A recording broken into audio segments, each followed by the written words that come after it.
সত্য ঘটনা। লিবিয়ান এক যুবক, নাম তার আমির। সে রওনা দিয়েছিল সৌদি আরব হজ করার জন্য। এয়ারপোর্টে পৌঁছানো মাত্রই তার নামে একটা সমস্যা হয়েছিল, আর এই সমস্যাটা সমাধান করতে করতে প্লেনের দরজাটা বন্ধ করে দেওয়া হয়েছিল। পাইলটকে অনেক রিকোয়েস্ট করা হয়েছিল যে দরজাটা খোলার জন্য, কিন্তু পাইলট দরজা খোলার অনুমতি দিলেন না।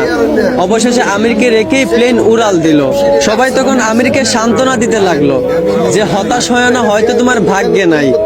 আমির তখন বলল, আমি হতাশ হই নাই, আমি মন থেকে খাঁটি নিয়ত করেছি, অবশ্যই আল্লাহ আমার এই আশা পূরণ করবেন। কিছুক্ষণ পর খবর আসলো যে প্লেনে একটা সমস্যা হয়েছে। আবারও প্লেনটা এয়ারপোর্টে ফিরে আসলো। এয়ারপোর্টে আসার পর প্লেনের সমস্যাটা সমাধান করার পর আবারও পাইলটকে রিকোয়েস্ট করা হলো দরজাটা খুলে দেওয়ার জন্য, কিন্তু পাইলট আবারও আমিরকে না নিয়েই প্লেন নিয়ে উড়াল দিল। আবারও সবাই আমিরকে সান্ত্বনা দিতে লাগলো যে হতাশ হয় না, হয়তো তোমার কপালে নাই। আমির আবার বলল, আমি মন থেকে খাঁটি নিয়ত করেছি, আমি হতাশ হইনি, আমি আল্লাহর উপর ভরসা রেখেছি, অবশ্যই আল্লাহ আমার মনের আশা পূরণ করবেন। কিছুক্ষণ পর আবার খবর আসলো প্লেনের মধ্যে আবারও একটা সমস্যা দেখা দিয়েছে। প্লেনটা আবারও এয়ারপোর্টে ফিরে আসলো।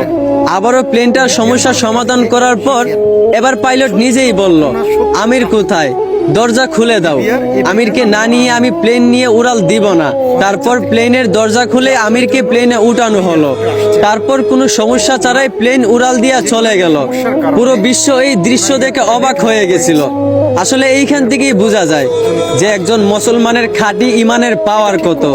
এইখান থেকেই বোঝা যায় যে আল্লাহর উপর ভরসা রাখলে অবশ্যই আল্লাহ সহায় থাকেন। আশা করি বুঝতে পারছেন। ধন্যবাদ।